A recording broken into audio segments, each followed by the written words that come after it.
Hello friends,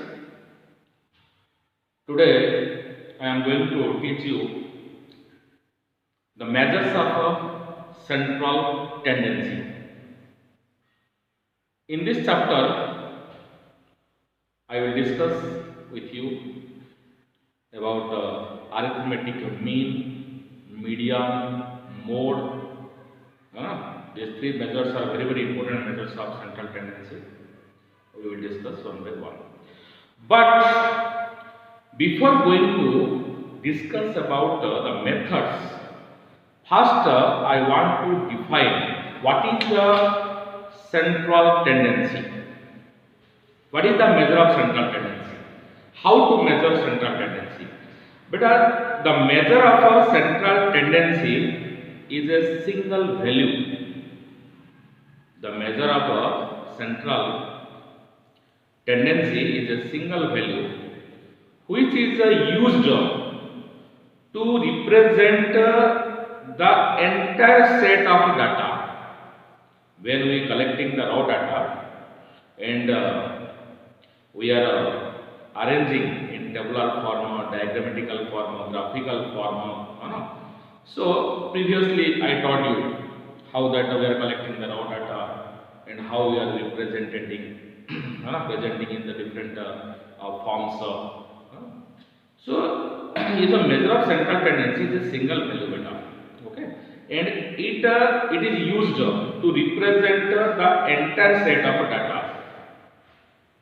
And we can say this measure of central tendency is called average also.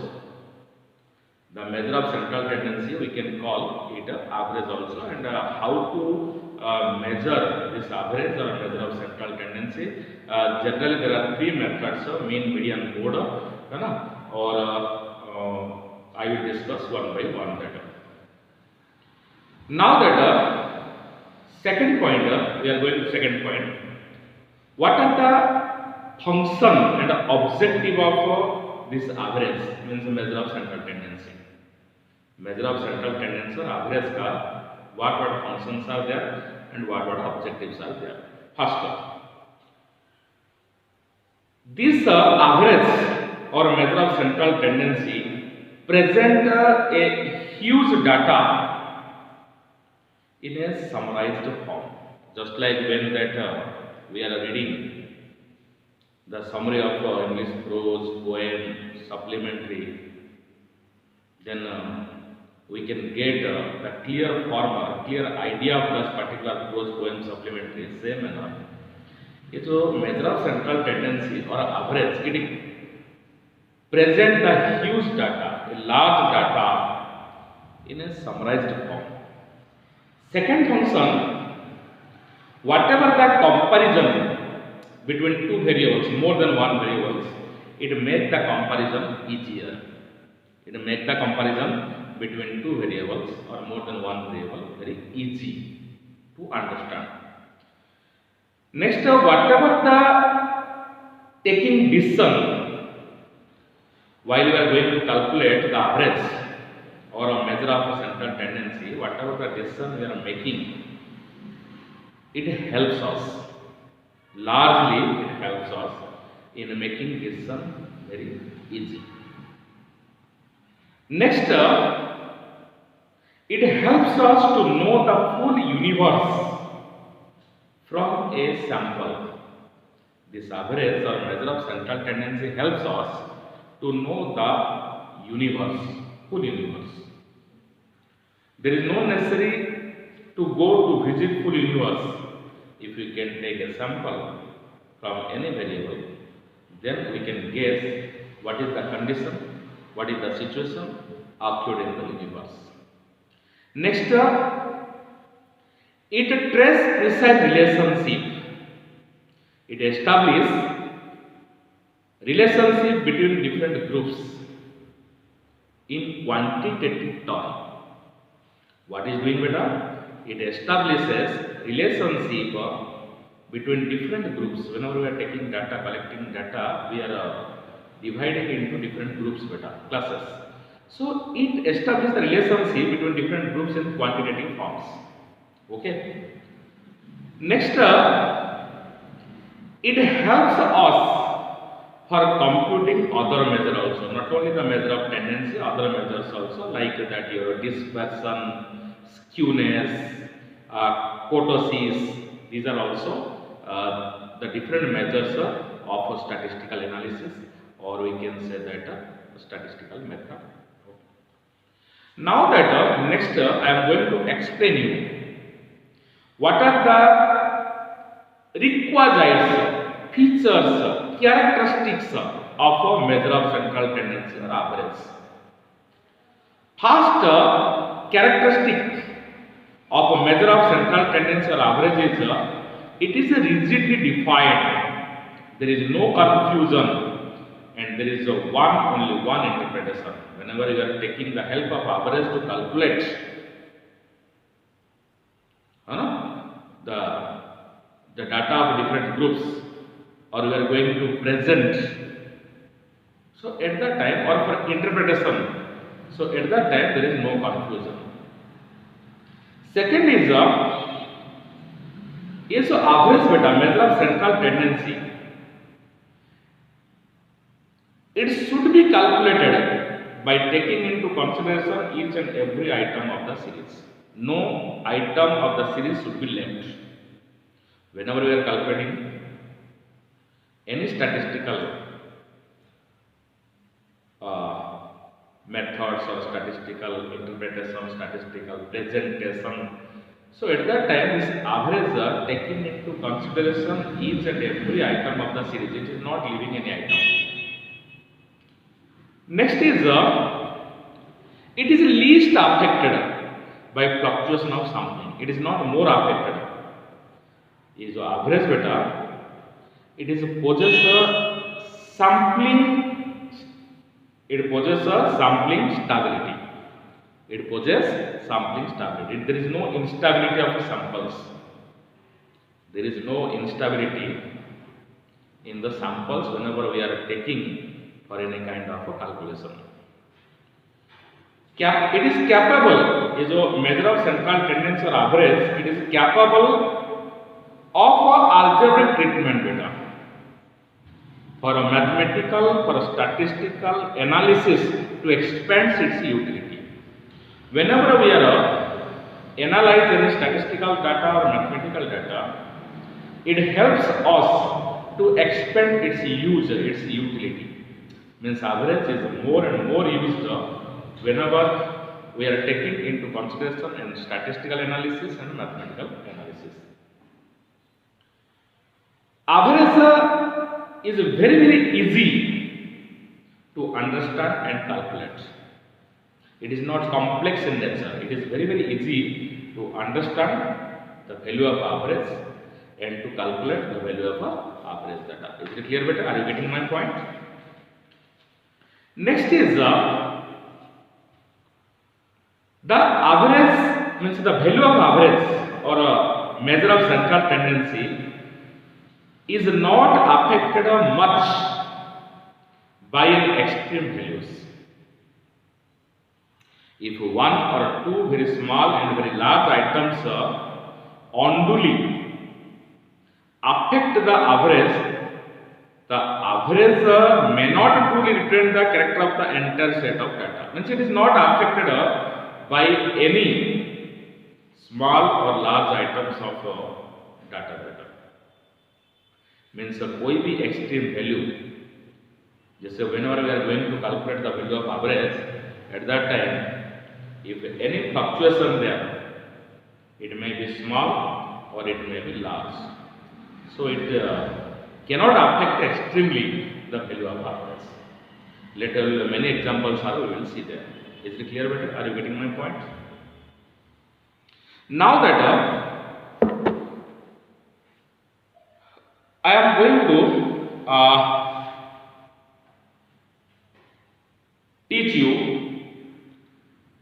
the different methods of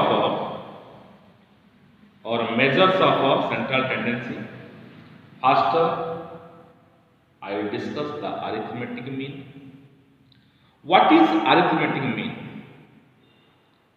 Arithmetic mean refers to the sum of the values of all observations divided by the number of observations. The number of observations. What is the meaning of arithmetic mean, beta? The sum of the values of all observations. The sum of the values of all observations divided by the number of observations. Suppose that the number of observations, suppose 5, A, B, C, D, E. Yes, students, beta. Student A, B, C, D, E. So how many number of observations? 5. Now value, every student got a 20, 20, 20, 20, 20. 5 students, each student got a 20, 20, 20. So 20 multiplied 5 is equal to 100. Are you getting my point? Number of observations 5 and sum of the values of all the observations 100. So 100 upon 5 is equal to how many? Arithmetic mean is 20. For example, you will look at suppose that there are students, okay? Students here A, B, C, D and E. Here beta there are marks. Marks are A achieved 20, B also 20, C also 20, D also 20 and E also 20. So here number of observation is 5. Okay? Number of observation what beta? How many? 5. Or we can say it's symbolized n. N is equal to 5. N means the number of observation. And here values of observation, sum of values what 100. Sum of values what beta? 100 beta. Okay. Now that arithmetic mean if you out, so sum of the values of observation how much beta? 100 by number of observation what beta? 5. Number of observation 5 and sum of the values of observation 100 is equal to it will be divided. Then arithmetic mean is 20. Means each student got 20, 20, 20 data. Okay. Suppose that if you want to change here 5 here. So now that if you want to change look at values of observation, A got 25 marks, B got 20 marks, C got 35, or D got 20, E got 20. Now that if we want to sum the values of observation 20, 20, 40, 60, 85, totally is what beta? 120. Sum of the values of observation 120 and if that we will write 120. So sum of the values of observation what 120. And here number of observation 5. So here we look that arithmetic mean is equal to sum of the values of observation upon number of observation means 120 upon 5. So here beta totally how many? 24. 5 2s are 10 and here now remain 2 0 24. Arithmetic is equal to 24 data. Is it clear beta? Is it clear?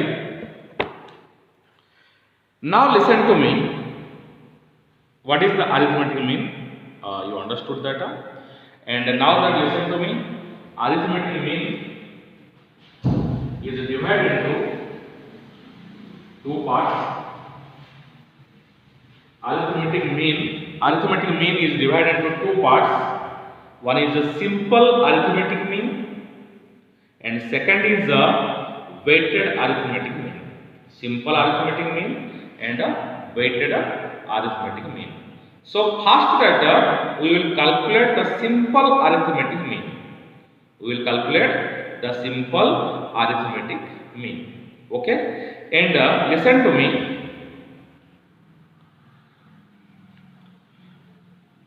So when we are going to calculate the arithmetic mean by taking the sum of all values of all observation. How we are calculating the arithmetic mean?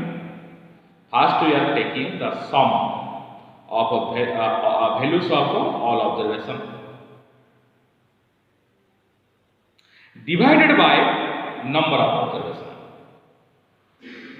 Understood that? Just 2 minutes ago I taught on the board.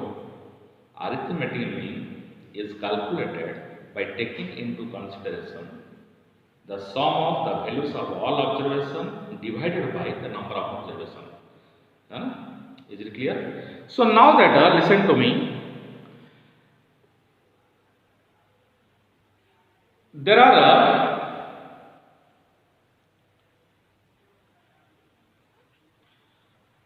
are 3 series.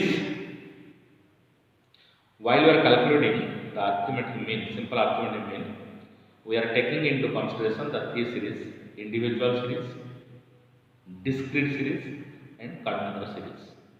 And every series, in every series, it may be individual series, it may be discrete series, it may be continuous series. In every series, the arithmetic mean is calculated by 3 methods: direct method, shortcut method, and step deviation method.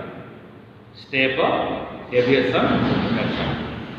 So first I will discuss the individual series and its 3 methods. Okay, and so I am going to calculate the arithmetic mean in individual series with the help of 3 methods: direct method, shortcut method or deviation method. Third is the step deviation method. What is the method? Step deviation method. It is very easy. Okay, so I will calculate that. Okay, beta. So in the next period, I will start one by one method of individual series. First, I will teach you individual series. It's all 3 methods. Next, I will go to teach you shortcut method or deviation method.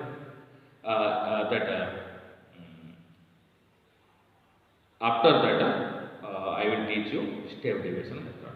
So in next class, we will go to compute arithmetic mean in different series with the help of a different method. Okay, beta? Bye, beta. Okay.